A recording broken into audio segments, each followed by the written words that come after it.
그때 이제 보세구역에 대한 과세열에 요 도표랑 똑같은 내용을 할 테니까 굳이 필기하실 필요는 없어요.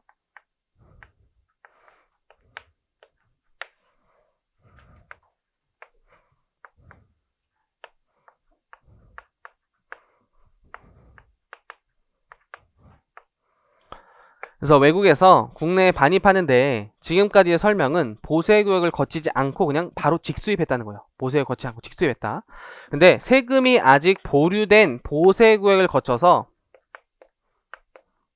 우리나라에 들어오는 케이스가 있을 때 과연 수입을 언제 볼 것인가, 그리고 수입은 어느 거고 공급은 어느 것인가, 이런 걸 좀 보는 거예요. 왜냐면 재화의 수입은 납세 의무자가 누구였죠? 재화를 수입한 자였다. 하지만 재화의 공급이나 용역의 공급의 납세 의무자는 사업자였어요. 더 구체적으로 포함하면 공급하는 사업자였어요. 공급하는 사업자. 그래서 이 둘의 납세 의무 차이가 있고, 재화의 수입은 누구한테 신고 납부하냐면 세관장한테요. 세관장한테 관세와 함께 신고 납부하는 것이고, 그냥 공급에 대해서는 사업자가 관할 세무서장한테요. 누구한테 하는 주체자가 다르죠.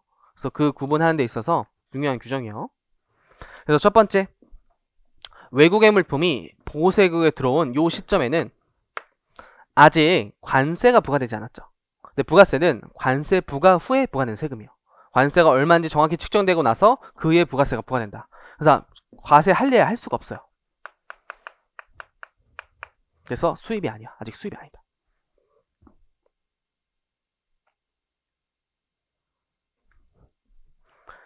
근데 이제 좀 어려운 내용인데, 이 보세구역 안에 공장이 있었다라고 가정해 볼게요.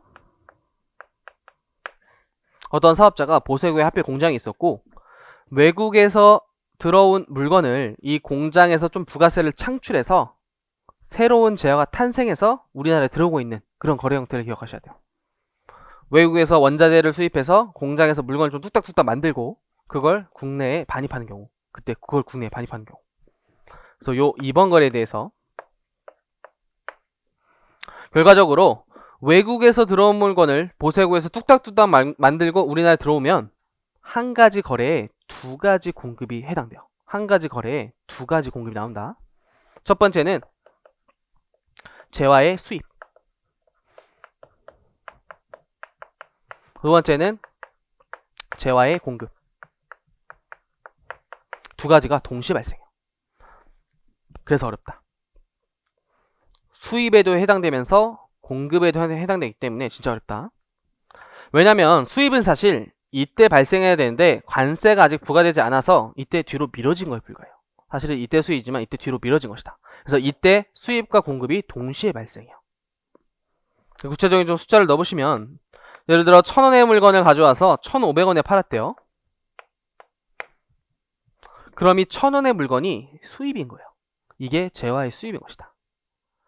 그리고 공장에서 창출한 부가세는 1,000원의 물건을 1,500원에 만들었기 때문에 500원의 부가세를 창출한 거예요. 500원의 부가세를 창출한 것이다.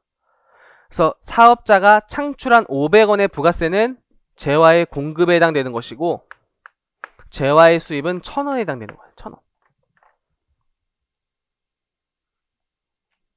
근데 이때 관세가 아직 부과되지 않았으므로 수입으로 볼 수가 없어서 이때 과세할 수밖에 없다.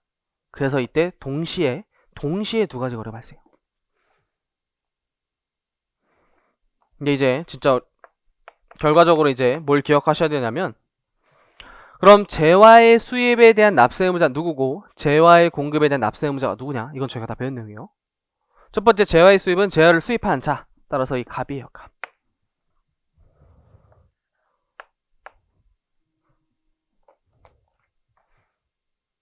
두 번째, 재화의 공급에 대해선 공급하는 사업자가 납세 의무자예요. 공급하는 사업자.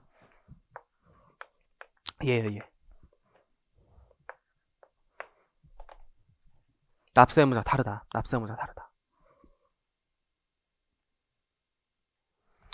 그리고 더 이제 응용해 보시면, 재화의 수입에 대한 납세 의무가 있는 갑은 누구한테 신고 납부해야 되냐? 세관장. 세관장한테 신고했다. 얼마를? 1,000원을. 근데 1,000원 이런 건 가세 표준에서 좀 자세히 더 배울 거예요. 구체적인 금액은 지금 이해를 돕기 위해서 쓴 것이다.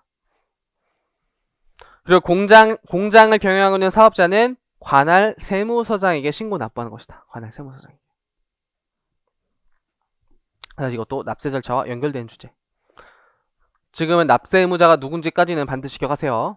그리고 재화의 수입이 언제 일어나는지 여기까지 꼭 보셔야 돼요. 절대 보세구역에 들어올 때 재화의 수입에 해당하지 않는다요. 이때 아직 관세가 유보됐어요. 보류됐어요.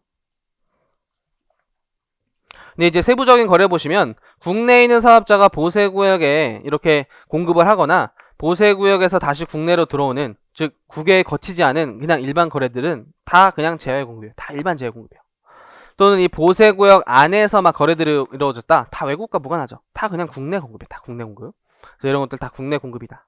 그래서 이 거래가 제일 중요해요. 이 거래가 제일 중요한 것이다.